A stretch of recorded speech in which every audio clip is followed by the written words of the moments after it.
கதை ஒரு மாதிரி பயங்கரமான இடத்துல ஆரம்பிக்குது.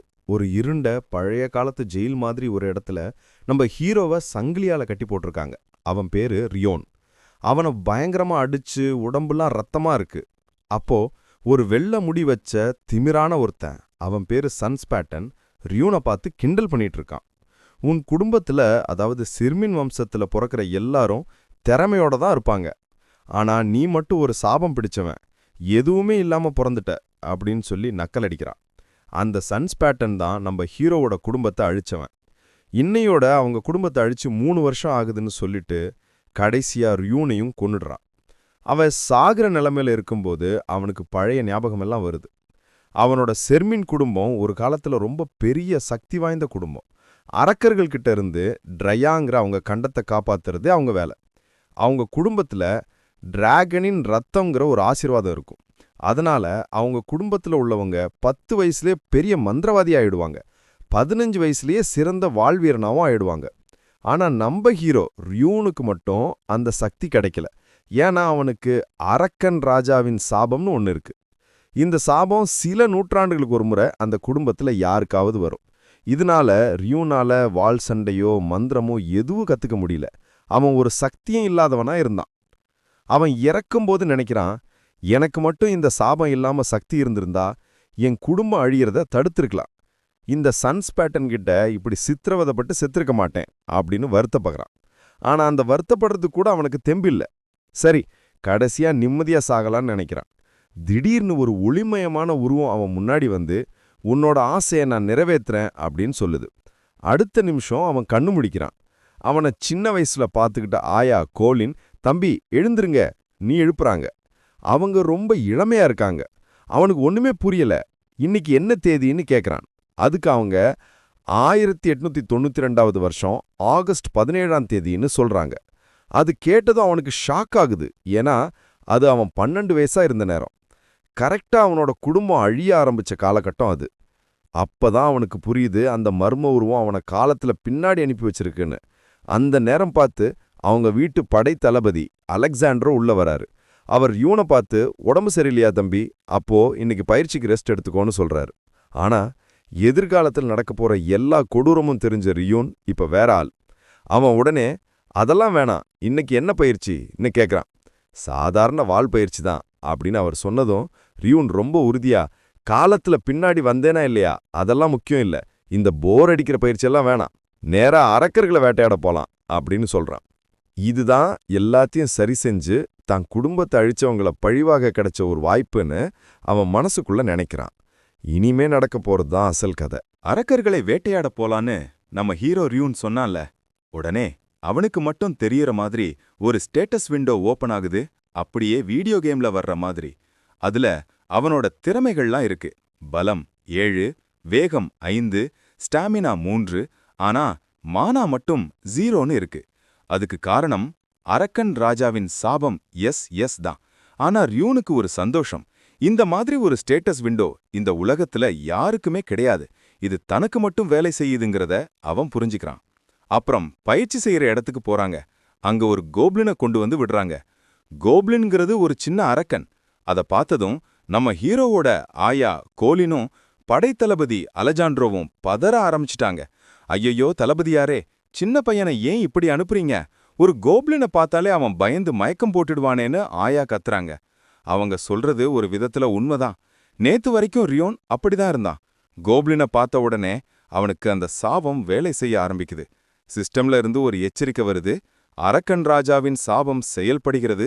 அரக்கர்கள் மீதான பயம் அதிகரிக்கிறது. அவனுக்கு உடம்பெல்லாம் நடுங்க ஆரம்பிக்குது. ஆனா இப்போ அவன் பழைய ரியூன் இல்லையே. அவன் மனசுக்குள்ள, அமைதியாயிரு, நீ பழைய ரியூன் கிடையாது, உன் எதிரில் இருக்கிறது வெறும் ஒரு சின்ன கோப்ளின் தான் அப்படின்னு சொல்லிக்கிறான். அந்த சன்ஸ் பேட்டன் கொடுத்த கொடூரமான வலியை நினைச்சு பார்க்கறான்.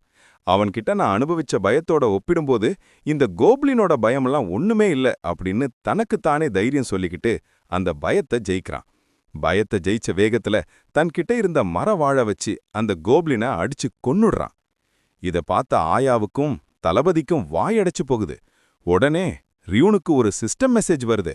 சாபத்தின் ஒரு பகுதியை நீங்கள் தாண்டியதால் அரக்கன் ராஜாவின் சாபத்தின் லெவல் குறைக்கப்பட்டுள்ளது. இனி அரக்கர்களை பார்த்து பயம் வராது. இப்போ அவனுக்கு தைரியம் இன்னும் அதிகமாயிடுச்சு. அவன் அலெஜாண்ட்ரோவை பார்த்து, தளபதியாரே, எனக்கு ஒரு உண்மையான வாள் கொடுங்க அப்படின்னு கேக்குறான். அத கேட்டதும் அலெஜாண்ட்ரோவுக்கு அப்படி ஒரு பெருமை. ஆஹா, நம்ம சின்ன எஜமான் இன்னைக்கு ஒரு ஆம்பளையா மாறிட்டான்னு சந்தோஷத்துல கண்கலங்கிடுறாரு. உண்மையான வாளை வாங்கின ரியூன் அடுத்த கோப்ளின ஒரே வெட்டுல அசால்ட்டா சாய்க்கிறான்.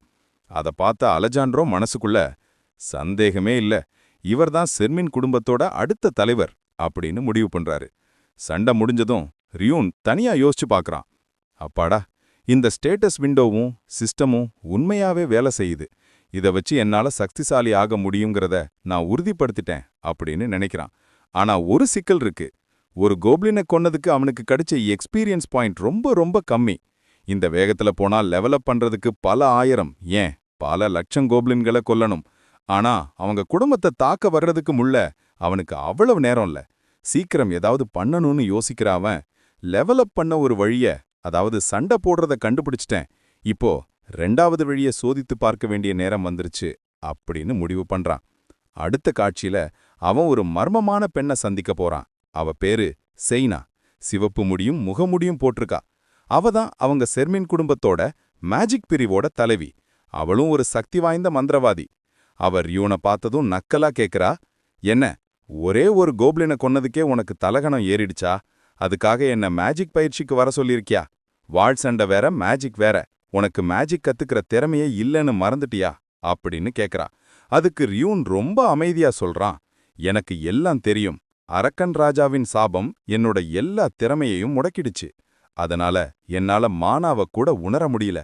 ஆனா அது நேத்து வரைக்கும் தான் அப்படின்னு சொல்லிட்டு சைனாவை பார்த்து ஒரு கேள்வி கேக்குறான்.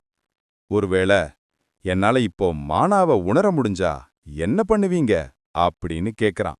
அத கேட்டதும் சேனா அதிர்ச்சியில உறைஞ்சு போய் நிக்கிறா. இதோட இந்த அத்தியாயம் முடியுது. ரியூன், என்னால மானாவ உணர முடிஞ்சா என்ன பண்ணுவீங்க அப்படின்னு கேட்டதும் ஜெய்னாவுக்கு ஒரே ஆச்சரியம். சரி, அவனை சோதிச்சு பார்க்கலான்னு அவ கண்ணை மூட சொல்றா. ஜெய்னா அவளோட மேஜிக் சக்தியை வச்சு ரியூன் முன்னாடி காத்துல ஒரு உருவத்தை வரையறா. ஆனா அவ ஒரு தந்திரம் பண்றா. ரியூனை ஏமாத்துறதுக்காக அந்த உருவத்துக்கு மேல இன்னொரு பொய்யான அடுக்கையும் உருவாக்குறா. அப்புறம் கண்ணை துறக்க சொல்லி, சரி, உனக்கு உண்மையாவே மானாவ உணர முடிஞ்சா நான் என்ன வரைஞ்சேன்னு சொல்லு பாப்பன்னு கேக்குறா. கொஞ்சம் கூட யோசிக்காம ரியூன் உடனே சொல்றான், ஒரு சிவப்பு டிராகன்.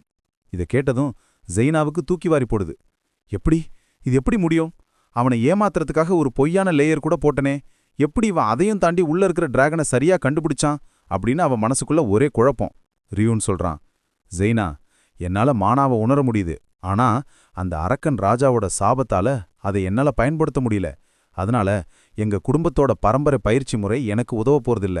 அதனாலதான் உன்னோட உதவி எனக்கு வேணும்னு கேக்குறான். ஜெய்னா உடனே எச்சரிக்கிறா, நீ என்ன கேக்குறேன்னு உனக்கு புரியுதா? உனக்கு மானா பயிற்சி கொடுக்கணும்னா நான் என்னோட சக்திய உன் உடம்புக்குள்ள கட்டாயப்படுத்தி செலுத்தணும். அப்படி செஞ்சா உன் உயிர் என் கையில இருக்கும். நான் நினைச்சா உன்னை கொல்ல முடியும். இதுக்கு சம்மதமான்னு கேக்குறா. அதுக்கு ரியூன் ஒரு புன்னகையோட, ஜெய்னா, என்னை விட உன்னைதான் நான் அதிகமா நம்புறேன் அப்படின்னு சொல்றான். ஏன்னா அவனுக்கு பழைய வாழ்க்கை ஞாபகம் வருது.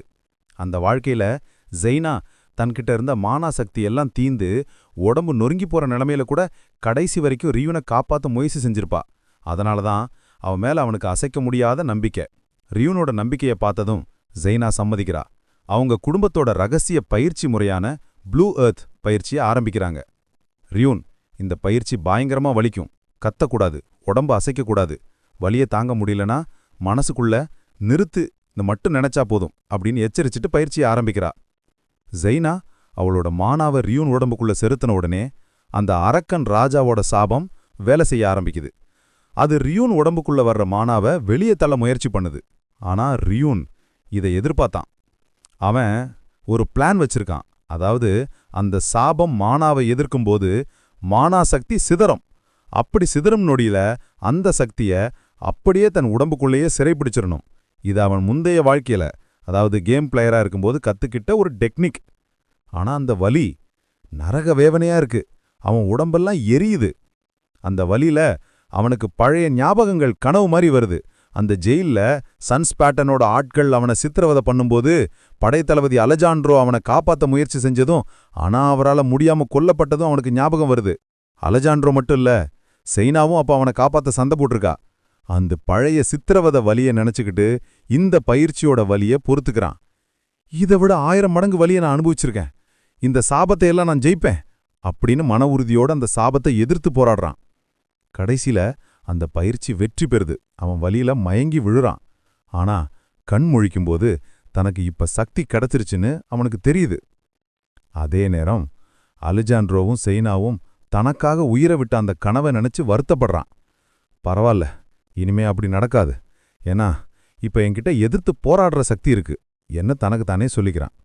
ஆனா அவனுக்கு ஒரு விஷயம் நல்லா தெரியும். தனக்கு சக்தி கிடைச்சிருந்தாலும் சன்ஸ் பேட்டனோட பேட்டன் குடும்பத்தை நேருக்கு நேர எதிர்க்கிற அளவுக்கு இன்னும் வளரல.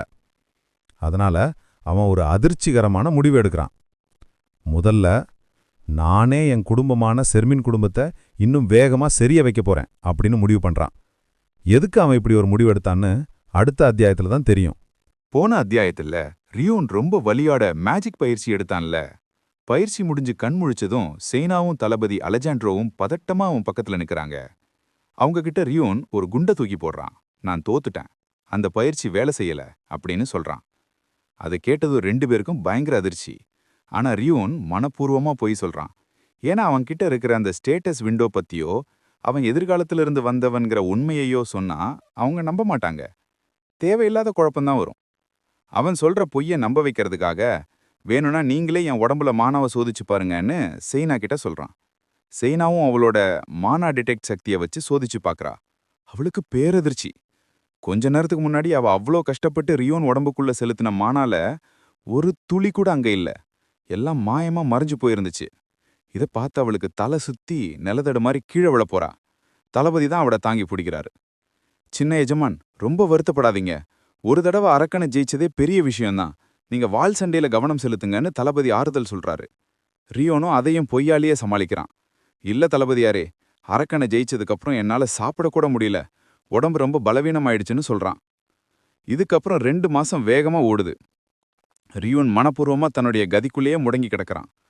வெளியவே வரதில்ல. இதனால மொத்த மாளிகையிலையும் வதந்திகள் பரவ ஆரம்பிக்குது. அன்னைக்கு ஒரு நாள் மட்டும்தான் சின்ன எஜமான் வீரமா இருந்தாரு, இப்ப மறுபடியும் பழைய மாதிரி ஆகிட்டாரு, பெட்டன்னு சுபாவம் மாறினா சீக்கிரம் செத்துருவாங்கன்னு சொல்லுவாங்க அப்படின்னு வேலைக்காரங்க பேச ஆரம்பிக்கிறாங்க. கொஞ்சம் கொஞ்சமா மாளிகையில வேலை செய்யற ஆட்கள் வேலையை விட்டு நிக்கிறாங்க. செர்மின் குடும்பத்தோட நிதி நிலைமையும் மோசமாகுது. ரியோனுக்கு வர சாப்பாடோட தரம் கூட குறையுது. நாடு முழுக்க செர்மின் குடும்பத்தோட கெட்ட பையன் அப்படின்னு ரியோனுக்கு பேரு வருது. ஆனா இது எல்லாமே ரியோனோட திட்டம்தான். அவன் மனசுக்குள்ள நினைக்கிறான், நாம் பழைய ரியோனா இருந்திருந்தா குடும்பத்தை காப்பாத்தணும்னு கையில இருந்த காசையெல்லாம் செலவழிச்சு எதிரிங்க கிட்ட ஈஸியா மாட்டியிருப்பேன். ஆனா இப்போ எனக்கு எதிர்காலம் தெரியும். நம்மள பலவீனமா நினைக்கிற வரைக்கும் நம்ம அமைதியா பதுங்கியிருக்கணும். அவன் எப்போ அசால்ட்டா இருக்கானோ அப்பதான் நம்ம தாக்கணும்னு ஒரு மாஸ்டர் பிளான் போடுறான். பகல்ல பலவீனமானவன் மாதிரி நடிக்கிற ரியோன் ராத்திரியில யாருக்கும் தெரியாம ரகசியமா கடுமையான பயிற்சி எடுக்கிறான்.